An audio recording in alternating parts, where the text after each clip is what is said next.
his elect.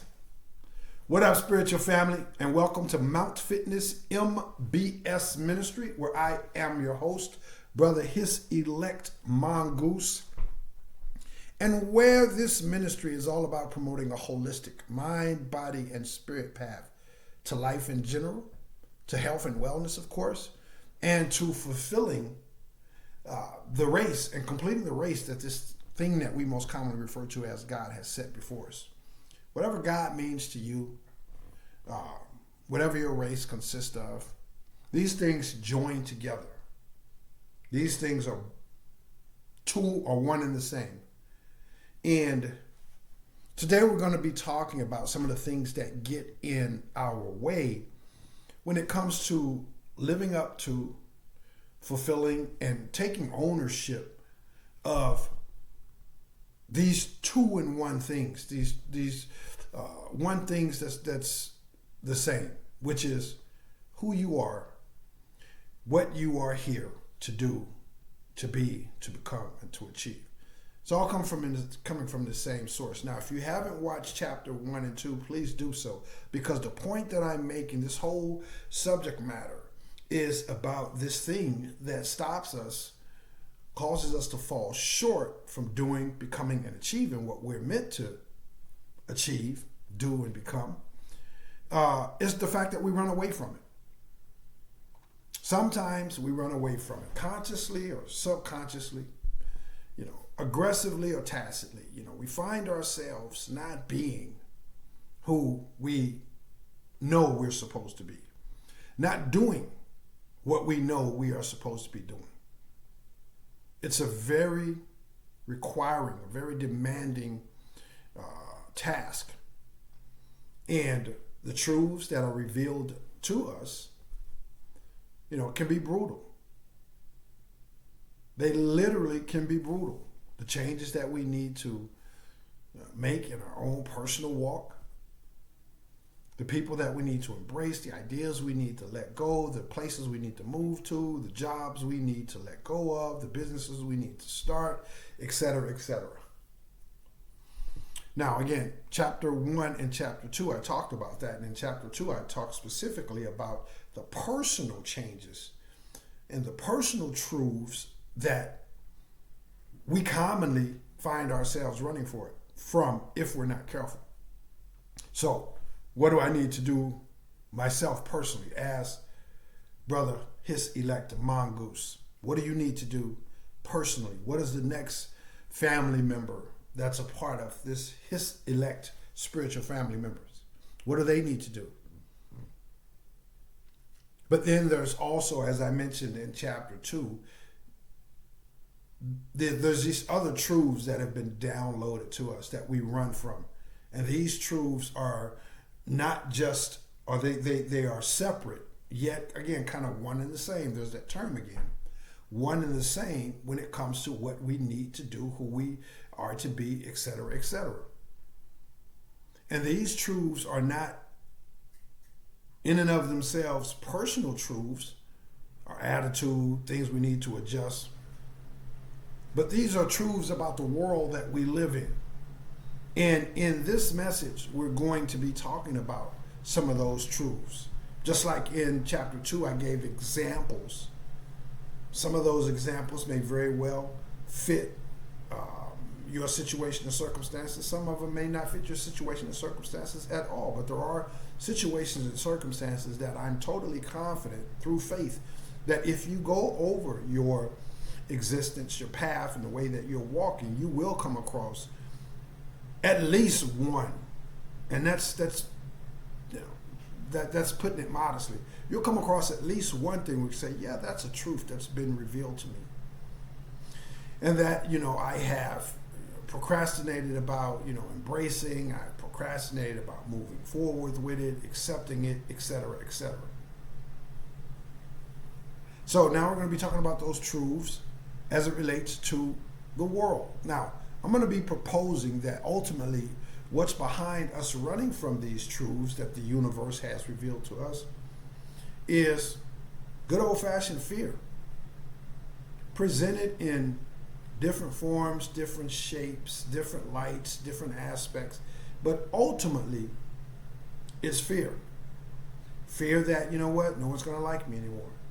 Fear that, you know what, I'm going to be considered lame. Fear that, you know what, I'm going to be considered, looked at as being arrogant. I'm going to be looked at as being a coward. It's going to cost me some financial struggles or whatever. And so these things, we package them up from a human standpoint. We package them up as, let's just postpone it. Maybe it's just me overthinking things. Maybe I don't really need to walk that path. Maybe I need to wait till the moment is right. Whatever the case may be. But ultimately, as I mentioned, I think behind it is ultimately fear. And even though this religion is not based on religiosity, this ministry is literally based on the spiritual destination that religion is intended to guide us to. So whatever your religion is, whatever your path to belief and embracement in and of this universal power that's most commonly referred to as God, that's what it is, a different path to get you there. We can leave the same city in the same state and be headed to the same city and the same state several states over, but there's different routes for us to arrive there. There's different paths. And so these different religions are different branches of the same tree. And it's with that acceptance, it's with that knowledge and that truth about it that I provide you guys with a precept that comes from the Bible. Now, whether you believe in a different religion, whether you put a philosophical take on this, a spiritual view on this, the religions do provide us with things, insight, views, and perspectives that are needed on our spiritual journey and that's needed for our ultimate spiritual evolution. So however you characterize this, view this, analyze this, know that the good book says, I believe it's, it's the book of Revelations, it's chapter 21, verse 8. And the good book says, but the cowards, the unbelieving, the abominable, and the murderers, and whoremongers, and the sorcerers, and idolaters, and all the liars shall have their part in the lake which burns with fire and brimstone, which is the second death. It's not a coincidence that this thing that we call God, also we refer to as infinite intelligence. It's not a coincidence that who leads that pack of those who will be burning in that lake of fire are the cowards. Why isn't the liars first? Why isn't some of these other whoremongers, why aren't they first? It's because the coward, being a coward, not just from a human standpoint, but in a spiritual standpoint, that's the absolute worst thing that a person can be. Because with this infinite power residing and presiding in you, there's nothing for you to be afraid of. Now, I get it that fear is something that we all have as human beings, but we're not controlled by fear. We're guided by faith. This is our great calling. This is our great responsibility. So, me personally, when I get what I get out of that precept and what I get out of life, period, is the fact that not so much as we won't have fear, but our commitment to overriding that fear by way of faith. And when these truths, again, about our personal selves and about the world that we live in, when they're downloaded to us and we sense that fear, we are to override that fear by faith. Reach out to this ministry if I can assist you in that regard. But we need to be able to, and we're anointed to override that fear. There's an old saying that it's not the lack of fear that separates a courageous person from a coward. It's not that the courageous person doesn't have fear. We're all spiritual beings having a human experience, and the good book says that nothing shall befall us except those things that are common to man. So as a man, as a woman, as a human being, fear is a common thing. So we all have fear, but again, what separates the courageous man or woman from a coward is that when the coward senses that fear, they run away from it. They shell up. They turn a blind eye. They opt out. And the courageous person, when they experience that same fear, same amount, same extent, the same degree, they face it through faith, not through tough guy, tough girl, not through, blindly, moving forward, but through faith. And so when these truths are downloaded to us, guys, we have to keep this in mind, that it's natural, but it's also a part of the great workshop of our purpose as his elect. So now I'm going to get into some things, guys, that have been revealed to some of us, if not all of us, perhaps, as it relates to the world that we live in. And these are just some examples. As I mentioned in chapter 1, when it comes to the personal truths that may or may not have been downloaded to you, if the examples that I provided, if the shoe doesn't fit, that's fine. Put your feet up. Get a foot massage.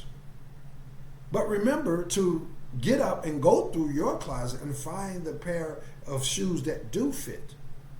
Because these are just examples. These shoes may not fit, but when you go over your life, your walk, your journey, what you've done, what you're doing now, what's required of you in the future, there are some shoes that fit. So don't look at these examples and be like, that hasn't been revealed to me, or I disagree with that, or that's a conspiracy theory, or whatever. There are some truths about the world we live in that chances are you have been running from. And I don't mean to disparage you. I'm calling you to the carpet. So to encourage you, reach out to this ministry and call me to the carpet as well.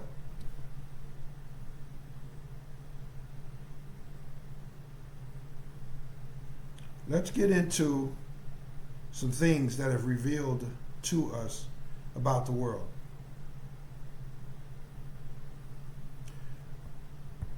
The fact that this government here in the United States,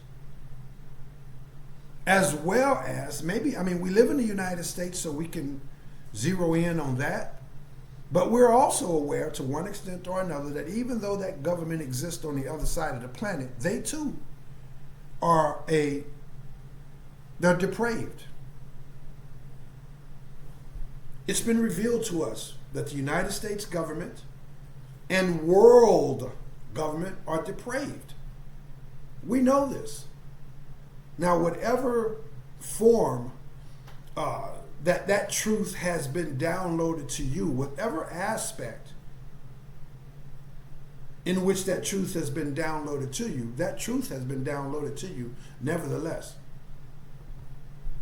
If it's things that, that consist of, the housing, the justice system, the food shortages, all these people going hungry across the planet, when there's more than enough food to feed everybody on the planet, the fact that people get evicted out of their houses and those houses go empty while people remain homeless on the streets, whether it's about our soldiers, veterans going over to fight wars and coming back, and then they end up homeless or can't get any medical treatment,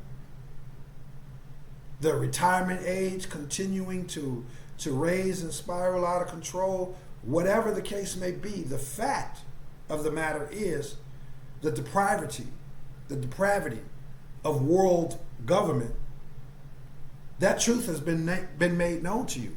And just like when it comes to the personal truths, you have to take ownership of that. The personal truths that have been made known to you, you have to take ownership of that, and you have to work diligently to, by the way of this thing that we call primary source, to accept that and to receive information from primary sources. Okay, now that I know this, what do I do? How do I protect myself, my family, my loved ones, my neighborhood, and collective society? How do I spread the word on this? What do I do with this? Because none of these things have been, your eyes haven't been open to either of these things just for the sake of you being aware of them. There's something that you're supposed to be doing now that your eyes have been opened. And when you keep walking forward in your journey and accepting and making whatever changes and adjustments that you have to do from as a result of the personal truths that the universe has revealed to you, as well as the truths about, the world that we live in, when you keep walking in that and keep making the changes and adjusting and the adjustments according to his will, then eventually you get to this point where the universe / God / divine intelligence, whatever you want to call it, reveals to you the purpose for why your eyes have been open to that truth as well. But you got to go through the process of accepting it, making the adjustment, pushing forward, and going through whatever you got to go through in order to accept and allow that truth to take root in you and for you to move in accordance with that truth. Another example is the fact that your eyes have been open. Some of you guys' eyes have been open to the fact that how manipulative and how deceptive the so-called leaders of religion use their religion. Your eyes have been open to this. This is why this ministry is not based on religiosity, because all religions have killed, have murdered, have enslaved, have subjugated, have pillaged groups, thousands and thousands, if not millions of people in the name of that very religion. I don't care what the religion is. More people have died in war. More people have been enslaved. More people have been subjugated in the name of religion than all of the other reasons combined. Not arrogance. If you combine the people that's been enslaved and killed and murdered for arrogance, for power control, for monetary wealth, for land, for hatred, for vengefulness, and you combine all those things, there's still more people has been killed in the name of religion than all those things combined. Take a few seconds and let that land. And some of you out there, your eyes have been opened to this truth about the world that we live in. And I'm not calling your religion out, and I'm not saying you should walk away from your religion, but you need to be able to stand firm in that religion and call a spade a spade. I saw a young lady earlier today who was, I won't talk about the religion or why, but she was in tears talking about how she's at this point to where she has to really, really question her religion, and her religion is something that has been a staple and a guiding post or a lighthouse in her life ever since she was a small child. But now she's seeing that the people that are leading this religion and the path that this religion is taking is promoting everything outside of what the religion actually stands for. But they're reporting, though, they're headed in that direction and guiding those people in that direction in the name of that religion, even though the things, the ideas, the concepts, the way that they're moving is diametrically opposed to the religion itself. So again, should you get away from your religion? No, but should you, in my opinion, also know that your religion doesn't override this thing that we call God. And in your heart of hearts, you know what's right and you know what's wrong. And for you to turn a blind eye just because that's your religion, what does that say about you? And obviously I'm not talking about you personally, or perhaps this is landing home with you. That's okay. We all go through these seasons where we have to wake up and we have to be held accountable. Not that I'm holding you accountable, but this thing that called God. Because if this message is resonating with you, it's doing so because the time has come for you to say, hey, I love you. You love your religion. You're going to hold on to it, but you're going to stand on it in the standard that your religion is all about to begin with. You're not going to turn a blind eye to any of these things just because it's a part of your religion. So this is what you're called to do. This is what you're called to be. That person that stands up and say, hey, look, I'm devout, I'm committed, I believe in the religion, I love the religion, but I'm not going to turn a blind eye to the religion just being hijacked by people, by the times, by in vogue culture, by the laws that are being passed, et cetera, et cetera. As I mentioned in chapter 2, the world needs you. The world needs you. And when you don't take a stand, when you don't embrace what it is that you are to embrace, either in your personal arena or in the truths that are being downloaded to you as far as world government, when you don't move in that, when you don't stand on that, you do yourself a disfavor, because your eternal soul is what's at stake. But then you do, whether it's your wife, your children, your religious, congregational members, whatever, you do them a disfavor too, because you're not providing them the things that they need to also know the truth and to find the courage through this thing that we call God to stand on that truth. So everybody suffers when you don't embrace the truth and when you run from that truth. A lot of you guys can relate to the fact that your eyes have been opened, the truth has been made known to you, that unless this thing that we call God intervenes, unless he or she, whatever works in your verbal lexicon, if it doesn't step in, there is going to be, I'm not going to try and predict the time frame or anything like that, but there is going to be a world war, a World War III. We all know this. We can run from it. We can deny it. Again, well, when I say we all know this, some of you guys, maybe your eyes haven't been open to this. That's fine. But for those of you who your eyes have been open to this, you need to embrace that.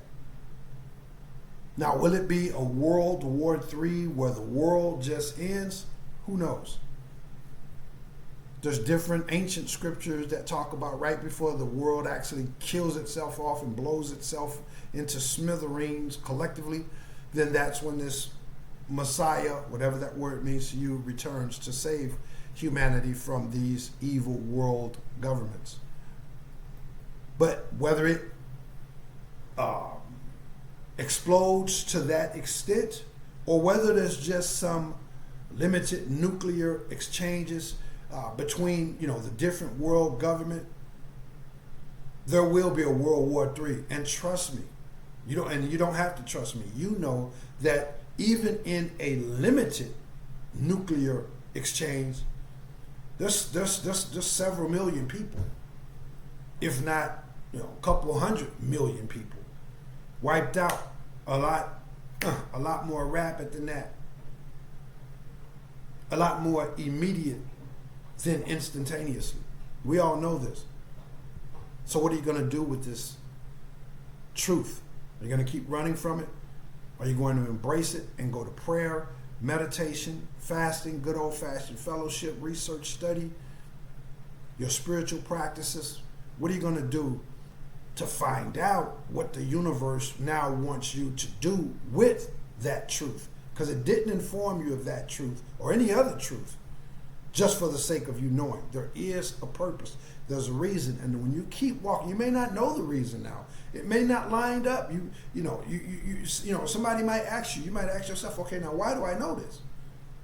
You may not know right now, but you have to keep going. And eventually, I promise you, and it's not me promising you, it's the divine universe that's promised you that when you keep going, ultimately it will be revealed to you why you had to go through this, why you needed to learn that, and what you're supposed to do with that you've learned.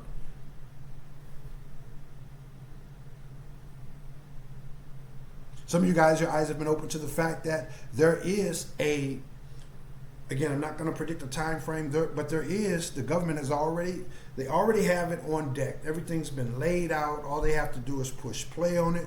They've run their assessment test, their trial run, and that was with the first, what we'll call a pandemic or so-called pandemic and the lockdown. Some of you guys' eyes have been open to the fact that there is a second lockdown, chapter 2, that's already on deck, already scheduled. If not a final timeline to implement it, if whether or not it's been set or not, but it's already scheduled. When another shoe drop, when the time is right, whenever the so-called powers that be feel like the time is right, all they have to do is push play on it. And there will be another lockdown. Your eyes have been open to this. And this lockdown will make the first lockdown seem like a picnic. So again, what are you going to do with that truth? Let me try and speed this up, guys. Some of you guys, your eyes have been open to the fact of an economic collapse. You see it. The writing is written on the wall for you. Your friends may not get it. Your spouse may not get it. No one else may be concerned about it, but you get it. See, this is what sets you apart. This is what makes you amongst his chosen elect. Just like when you go and you elect a president, a mayor, you have elected them for a certain purpose, for a certain cause. The certain things that you elected them to do, to become, to achieve. You too have been elected, but you've been elected by the infinite universe. And you can see this economic collapse that, again, the world government has planned. You guys can see martial law coming. So not just a lockdown from a pandemic, not just a so-called economic, not just an economic collapse, but martial law, pardon me. You guys can see that. I'm trying to speed this up, guys. Some of you guys, your eyes have been open to the fact that a civil war and secession is coming.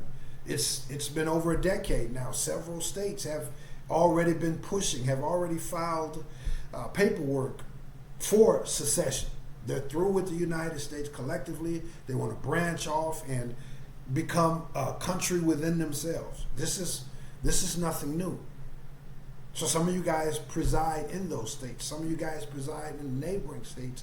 And it's clear that this secession is going to lead directly into civil war, which is another word for a race war. We see this. Okay, what are you going to do? I'm so through with people that's pushing this race war agenda. I'm through with the whites, the blacks, the reds, the browns, the yellows. I'm through with everybody trying to push this. So, because we are the people, we're that independent party, if you will.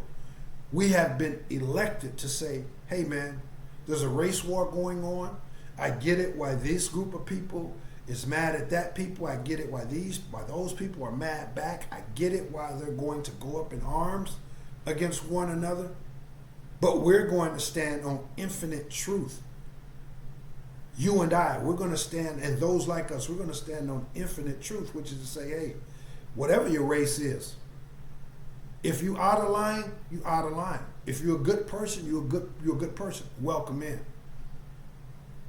So there'll be these races fighting and squabbling amongst each other for different reasons, political reasons, financial reasons, egotistical reasons, whatever.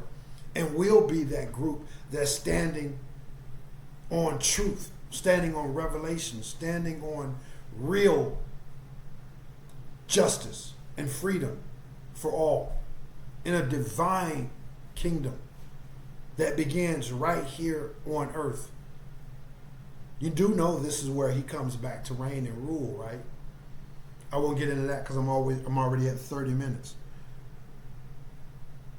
So these are just some of the things that our eyes have been open to, guys. And as I mentioned, the only question that remains is if whether or not you're going to do anything about it.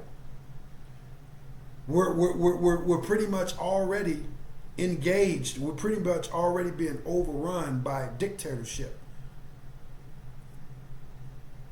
You got the government putting military warriors and soldiers on the streets of America. You already have censorship. You saw what just happened to Jimmy Kimmel. You saw what happened to Rudy Colbert.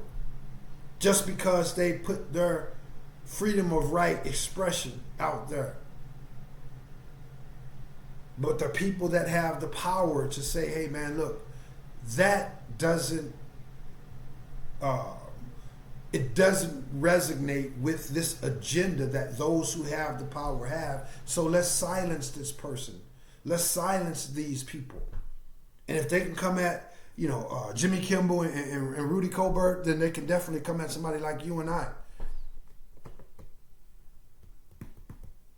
These are the days and these are the times that we live in. These are the truths that our eyes have been open to. And the reason as to why they have been open to these truths may have yet to be revealed. That's fine.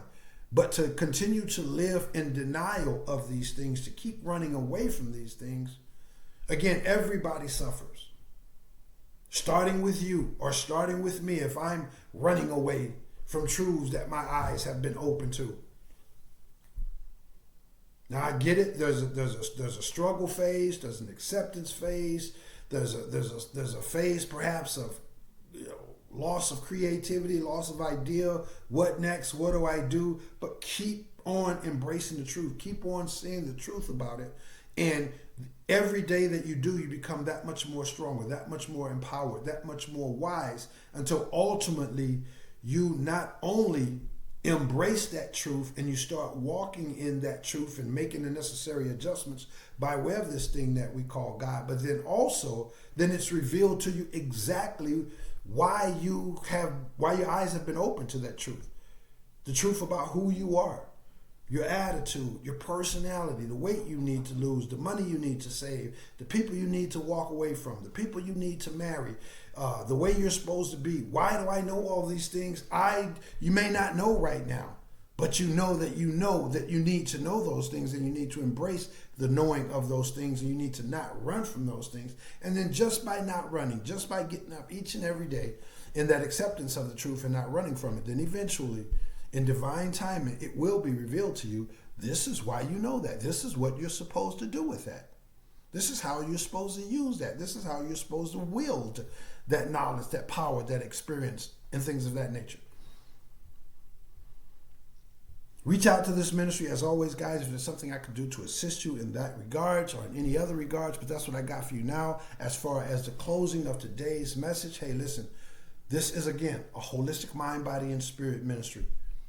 This ministry believes that we should strengthen, nourish, and revitalize our whole self and not just parts of ourself. Not just physically, not just mentally, and not just spiritually. So this services provides a gamut of services that are designed to strengthen and nourish the mental you, the physical you, and the spiritual you. These services consist of philosophical consultative services, clean-hearted spiritual services such as praying, mentoring, understanding, the correct and proper way to pray, understanding divine timing, acts of random kindness, acts of forgiveness, acts of courage, acts of self-love, etc., etc., etc. This ministry also provides services that consist of good old-fashioned motivational speaking, personalized motivation. Reach out to the ministry. I'll detail what that means to you, as well as youth and young adult mentoring and counseling, and of course, good old-fashioned certified physical fitness training for your physical you. If you'd like some information about the physical fitness services, please visit the physical fitness branch of the ministry located at mountfitnessmbs.com. It's just a website that talks about the services. And for all of the other aforementioned services, reach out to this ministry. I'm going to leave an email link down in the description box. And I'd love the opportunity to speak with you further, if not totally provide those services to you.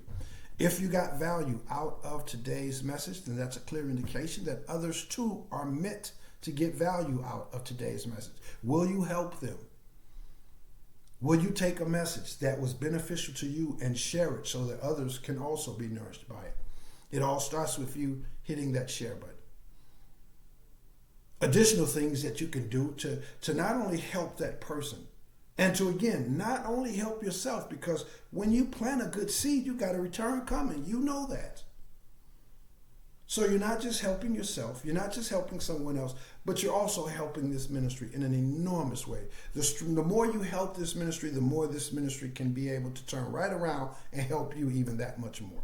So hit the share button, hit the like, hit the subscribe, and hit the bell icon for notifications. If you'd like to make a monetary